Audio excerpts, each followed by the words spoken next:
Un tercer aspecto de la obra salvadora de la convicción del Espíritu Santo es que nos hace conscientes de lo ofensivo del pecado hacia Dios.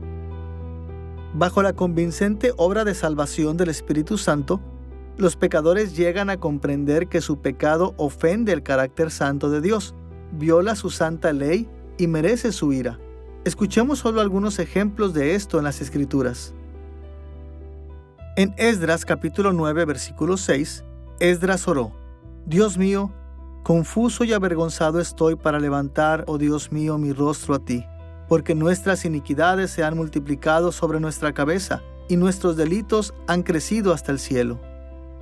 En Isaías capítulo 59, versículo 12, el profeta confesó: porque nuestras rebeliones se han multiplicado delante de ti, y nuestros pecados han atestiguado contra nosotros, porque con nosotros están nuestras iniquidades, y conocemos nuestros pecados. Y en Jeremías capítulo 14, versículo 7, Jeremías oró: aunque nuestras iniquidades testifican contra nosotros, oh Jehová, porque nuestras rebeliones se han multiplicado, contra ti hemos pecado. Es este aspecto de la convicción lo que nos hace darnos cuenta de nuestro estado perdido y condenado. Descubrimos que la justicia de Dios es real y que nuestro pecado nos ha puesto en el lado equivocado de ella, de modo que estamos condenados y podemos esperar su ira y castigo. El cuarto aspecto común de la convicción salvadora del Espíritu Santo que mencionaremos es que nos muestra la desesperanza del pecado. El pecado nos pone en una posición de desesperanza porque nos hace incapaces de agradar a Dios o de ganar sus bendiciones.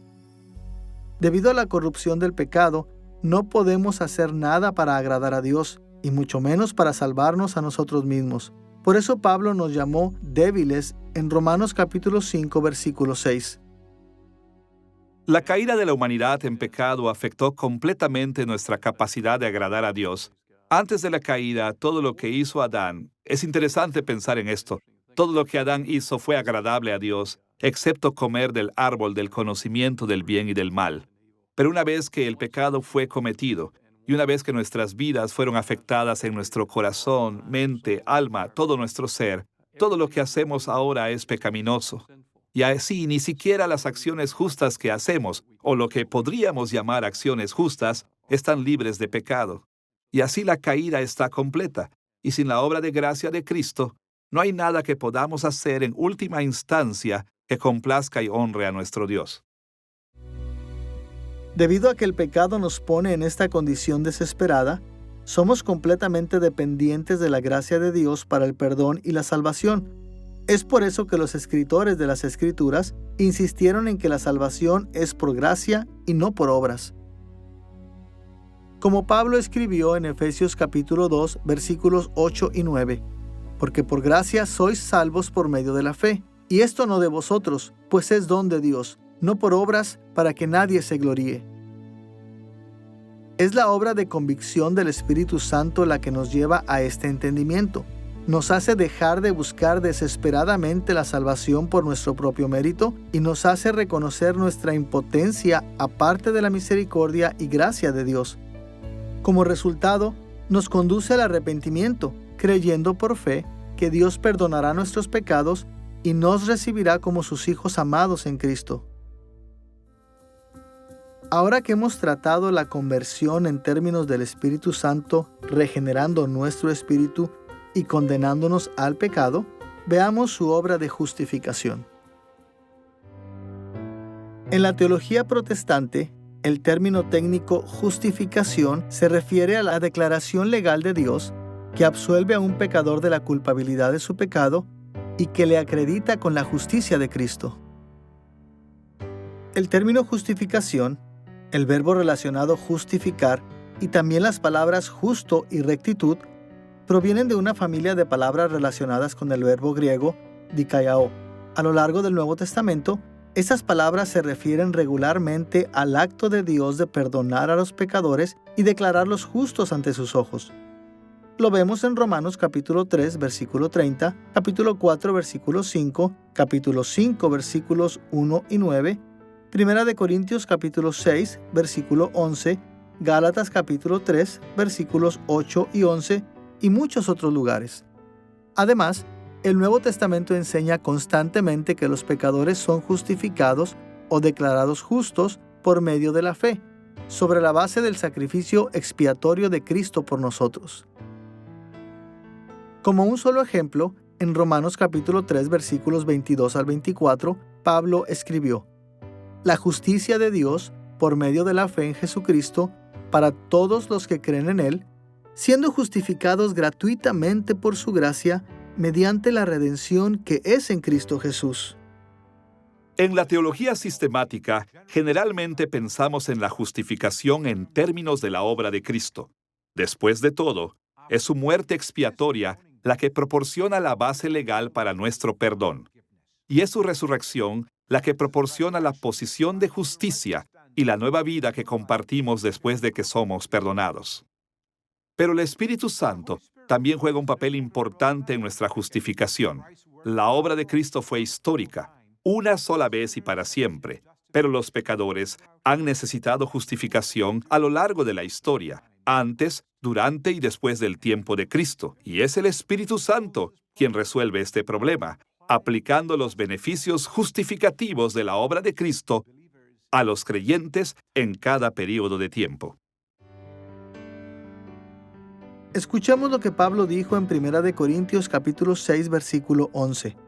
Ya habéis sido justificados en el nombre del Señor Jesús y por el Espíritu de nuestro Dios.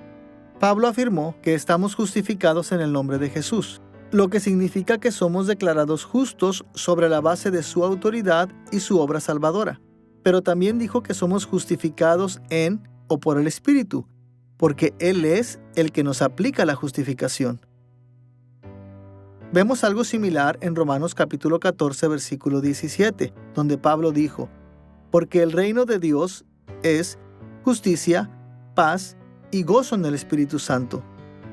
Nuestra justicia o justificación está basada en la expiación de Cristo en nuestro favor, pero la experimentamos en el Espíritu Santo porque el Espíritu es la persona divina que la aplica a nosotros. En su carta a Tito, Pablo asoció la obra del Espíritu Santo de aplicar la justificación a nosotros con nuestra regeneración. Él dijo que nuestra justificación no estaba basada en nuestra rectitud, sino en la de Cristo, e indicó que el Espíritu Santo aplicó la rectitud de Cristo a nosotros como parte de su obra de conversión, simultáneamente con nuestra regeneración. Vemos esta idea en Tito capítulo 3, versículos 5 al 7, donde Pablo escribió: Dios nos salvó no por nuestras propias obras de justicia, sino por su misericordia. Nos salvó mediante el lavamiento de la regeneración y de la renovación por el Espíritu Santo, para que, justificados por su gracia, llegáramos a ser herederos que abrigan la esperanza de recibir la vida eterna. Pablo dijo primero que fuimos salvos por el Espíritu Santo, así que, cuando dijo que habíamos sido justificados, él quiso decir que la obra salvadora del Espíritu incluye la justificación. Los teólogos a menudo describen la justificación en términos de sus elementos negativos y positivos. En el lado negativo, la justificación anula o niega nuestra culpa perdonando nuestros pecados, de modo que ya no estamos sujetos a la condenación de Dios. La participación del Espíritu Santo en el perdón de nuestros pecados se menciona, como leímos antes, en 1 Corintios capítulo 6, versículo 11 y Tito capítulo 3, versículo 5. Ambos versículos hablan del Espíritu lavándonos para limpiarnos del pecado. Y en el lado positivo, la justificación nos declara justos a los ojos de Dios, de modo que tenemos derecho a una herencia eterna junto con todos sus beneficios asociados. Escuchemos lo que Pablo escribió en Efesios capítulo 1, versículos 13 y 14. Habiendo creído en Él, fuisteis sellados en Cristo con el Espíritu Santo de la promesa, que es las arras de nuestra herencia. La herencia que Pablo tenía en mente incluía todas las bendiciones de la salvación, muchas de las cuales él acababa de enumerar en Efesios capítulo 1, versículos 4 al 12. En esos versículos mencionó cosas como la santidad, la adopción como hijos, la redención, el perdón, las riquezas de la gracia de Dios, y el cumplimiento de todas las cosas en el cielo y en la tierra en Cristo. Cada una de esas cosas es parte de nuestra herencia en Cristo, y cada una de estas nos es garantizada por el Espíritu Santo. Hasta ahora hemos considerado la conversión observando al Espíritu Santo regenerándonos, convenciéndonos del pecado y justificándonos.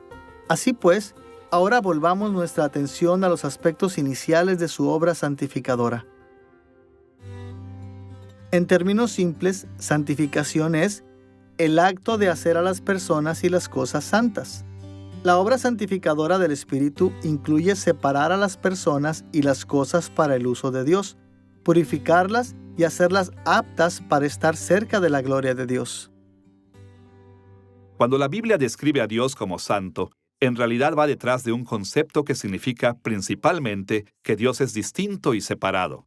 Por lo tanto, la santidad de Dios está enfatizando el hecho de que Dios es divino y que todos los atributos y características que asociamos con Dios son distintos de los seres humanos, las criaturas que ha hecho.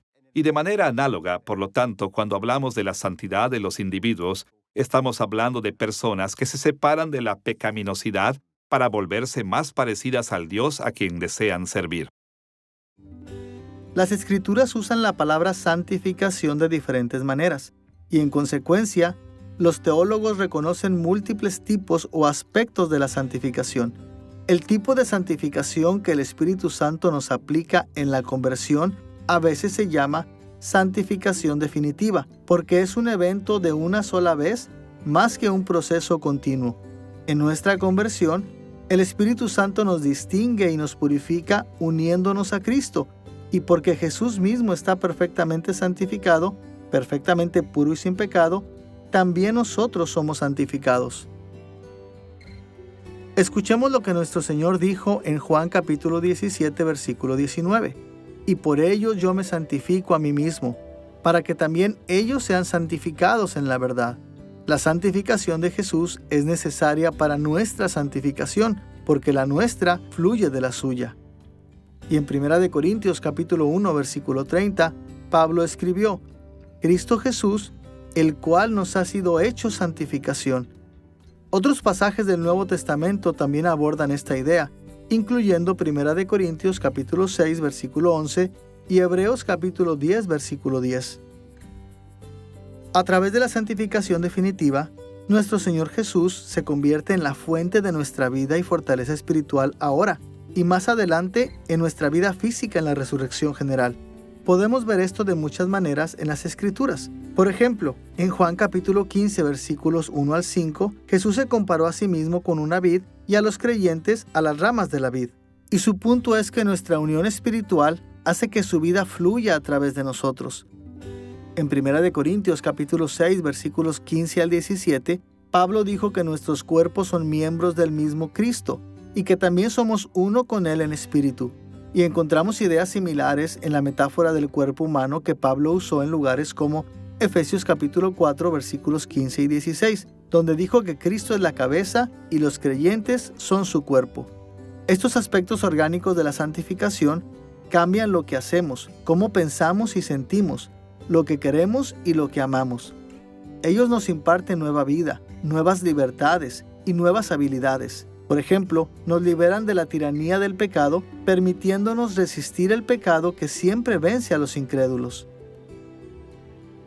En Romanos capítulos 6 al 8, Pablo habló ampliamente sobre la nueva vida que recibimos cuando llegamos a la fe. Dijo que morimos al pecado y al dominio del pecado, y como resultado, ganamos las habilidades para resistir el pecado y obedecer a Dios. Escuchemos cómo describió este cambio en Romanos capítulo 7, versículos 5 y 6. Porque mientras estábamos en la carne, las pasiones pecaminosas que eran por la ley obraban en nuestros miembros llevando fruto para muerte. Pero ahora, por haber muerto para aquella en que estábamos sujetos, sirvamos bajo el régimen nuevo del Espíritu. Y en Romanos capítulo 8, versículo 9, él agregó: Mas vosotros no vivís según la carne, sino según el Espíritu, si es que el Espíritu de Dios mora en vosotros. En la santificación definitiva, el Espíritu Santo nos rehace de maneras que el pecado no puede vencer, de modo que somos libres para volvernos más y más como Cristo. Todos conocemos a mucha gente que podría beneficiarse de un nuevo comienzo. A veces hemos manejado mal una relación o hemos cometido errores graves en un trabajo. O podríamos haber tenido problemas con la ley. Bueno, algo similar es verdad para los incrédulos en su relación con Dios. Cuando entramos en este mundo, ya estamos corrompidos por el pecado y condenados por Dios. Pero la conversión nos da un nuevo comienzo. Es un tiempo extraordinario cuando el Espíritu Santo nos da nueva vida, nuevo quebrantamiento sobre nuestro pecado, una nueva posición delante de Dios y un nuevo corazón para obedecerle alegremente. Y es la obligación de cada creyente estar agradecidos por este nuevo comienzo y vivir de maneras que sean consistentes con la nueva vida y el llamado que nos han dado. Habiendo explorado la obra del Espíritu Santo en nuestra conversión, volvamos a su papel continuo a lo largo de nuestra vida cristiana individual. Como acabamos de ver, hay varios aspectos de la obra del Espíritu Santo en los creyentes que Él solo hace cuando somos salvos por primera vez, y estos nunca necesitan ser repetidos. Solo necesita regenerar nuestros espíritus una vez. Aunque constantemente condena a los creyentes del pecado, solo durante nuestra conversión hace esto de una manera que nos impulsa a recibir a Cristo como nuestro Salvador. Solo nos aplica la justificación una vez. Y después de haber sido justificados, nunca perdemos nuestro estatus de justificado. Y lo mismo puede decirse de nuestra nueva vida en la santificación definitiva. Pero muchos otros aspectos de la obra del Espíritu continúan a lo largo de nuestras vidas como creyentes. En esta lección mencionaremos 4 aspectos de nuestra salvación en curso o vida cristiana que dependen del Espíritu Santo. Primero, mencionaremos la morada del Espíritu en nosotros. En segundo lugar, hablaremos de los aspectos continuos de su obra de santificación. Tercero, veremos que Él trabaja intercediendo en nuestro favor. Y cuarto, nos enfocaremos en cómo nos preserva para asegurar nuestra salvación final. Veamos primero su presencia morando en nosotros. Cuando hablamos de la morada del Espíritu Santo en nosotros, el término morada se puede definir como su presencia especial dentro de y en unión espiritual con los creyentes. Como Dios, el Espíritu Santo es omnipresente. Él existe en todas partes a lo largo de la creación al mismo tiempo, pero no manifiesta su presencia de la misma manera en todos los lugares y tiempos. Y su morada en los creyentes es una de las formas más personales, íntimas y poderosas en las que manifiesta su presencia. Uno de los hechos más sorprendentes sobre la salvación es que Dios mismo vive dentro de nosotros.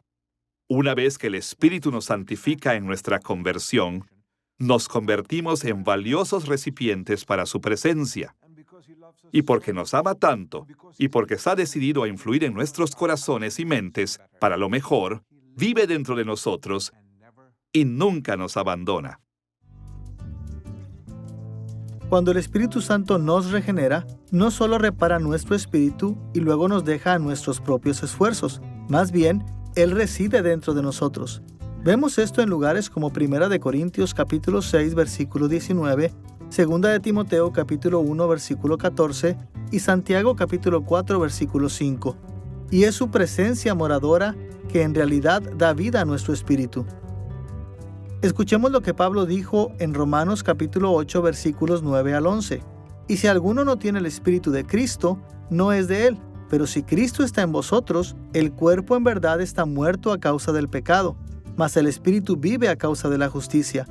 Y si el Espíritu de aquel que levantó de los muertos a Jesús mora en vosotros, el que levantó de los muertos a Cristo Jesús vivificará también vuestros cuerpos mortales por su Espíritu que mora en vosotros. Aquí Pablo indicó que Cristo habita en nosotros por medio de su Espíritu Santo, y es la presencia moradora del Espíritu la cual nos da vida espiritual ahora y la resurrección física en el futuro. Las Escrituras también hablan de un ministerio del Espíritu Santo que está estrechamente relacionado con su morada, lo que el Nuevo Testamento llama la llenura del Espíritu Santo. Diferentes ramas de la Iglesia entienden la llenura del Espíritu Santo de diferentes maneras, pero todos estamos de acuerdo en al menos 2 cosas. Primero, el Espíritu Santo siempre mora en los verdaderos creyentes. Y segundo, su llenura o el nivel de influencia en nuestras vidas varía. De vez en cuando nos llena e infunde más poderosamente que en otros tiempos. Esta es la razón por la cual las Escrituras nunca nos mandan estar habitados por el Espíritu de Dios, pero sí nos mandan a ser llenos del Espíritu Santo. Como el apóstol Pablo lo puso en Efesios capítulo 5, versículo 18. No os embriaguéis con vino, en lo cual hay disolución, antes bien, sed llenos del Espíritu. Cuando el Espíritu Santo nos llena, ejerce una influencia grande y a veces arrolladora sobre nosotros. Nuestros corazones rebosan de alegría, agradecimiento y amor por los hermanos cristianos. O como Pablo lo puso en Gálatas capítulo 5, versículos 22 y 23, vemos el fruto del Espíritu en gran medida. A través del llenado y la presencia del Espíritu Santo, los creyentes están facultados para realizar las obras que Dios aprueba, tal como Pablo enseñó en Romanos capítulo 8, versículos 5 al 9. También somos capaces de adorar correctamente, acercándonos a Dios en sumisión genuina y apelando a Él seria y honestamente. Como Jesús dijo en Juan capítulo 4, versículo 24, Dios es espíritu y los que le adoran, en espíritu y en verdad, es necesario que adoren. Y como Pablo lo puso en Filipenses capítulo 3, versículo 3, nosotros, por medio del Espíritu de Dios, adoramos. Los incrédulos ciertamente son capaces de adorar a Dios externamente. Pueden hacer oraciones, traer ofrendas, cantar, predicar y enseñar, pero ellos no pueden hacer estas cosas en forma que Dios considera aceptables. Su hipocresía, pecado y muerte espiritual impiden que su adoración le agrade. Pero con el Espíritu que mora en ellos, los creyentes pueden acercarse a Él por medio de la guía interna que viene del Espíritu, y de manera que reconocen y honran debidamente a las personas, obras y atributos de Dios. Ahora, debemos señalar que los cristianos a veces tienen la idea errónea de que el Espíritu Santo solo comenzó a morar en los creyentes en la era del Nuevo Testamento, pero los creyentes en el Antiguo Testamento ciertamente fueron regenerados, y eso solo podía ser verdad porque el Espíritu Santo moraba en ellos también. Y muchas otras cosas que eran verdades de los creyentes del Antiguo Testamento también dependían de la morada del Espíritu Santo. Tenían fe, hicieron obras aceptables a Dios. Ellos adoraban correctamente y tuvieron el fruto del Espíritu en sus vidas. Ciertamente hay aspectos del ministerio del Espíritu Santo que son más ricos en el Nuevo Testamento, pero morar en los creyentes ha sido parte de su tarea en todas las eras. Además de esto, la presencia moradora en el Espíritu Santo también brinda a los creyentes una visión de la revelación de Dios. Como Pablo escribió en 1 Corintios capítulo 2, versículos 12 al 16, nosotros hemos recibido el Espíritu que proviene de Dios, para que sepamos lo que Dios nos ha concedido. Pero el hombre natural no percibe las cosas que son del Espíritu de Dios, no las puede entender, mas nosotros tenemos la mente de Cristo. Como discutimos en una lección anterior, los teólogos a menudo identifican dos tipos de percepción espiritual que están asociados con el Espíritu Santo. Iluminación es un don divino de conocimiento o entendimiento que es principalmente cognitivo. Y la guía interna es un don divino de conocimiento o entendimiento que es principalmente emotivo o intuitivo. En ambos casos, es la morada del Espíritu la que nos da esta visión de la revelación de Dios y las intenciones hacia nosotros. El Espíritu Santo es dado a los creyentes como un recurso, como el poder de Dios en sus vidas, como la sabiduría, la mente de Dios en sus vidas, como la presencia de Dios en sus vidas, porque, por supuesto, el Espíritu Santo es Dios. Jesús dijo, cuando su Espíritu viniera, esto es al final del Evangelio de Juan, que convencería al mundo del pecado y de la justicia, y guiaría a los apóstoles, y se extendería a los creyentes, a toda la verdad. Así, el Espíritu funciona en nuestra vida como un compañero de Dios para guiar nuestras vidas, Y así todos experimentamos momentos en los que sentimos que el Espíritu, que Dios nos está hablando, que Dios nos pide que hagamos esto o aquello, o a no hacerlo. Y esa es una relación real de persona a persona que Dios tiene con el creyente.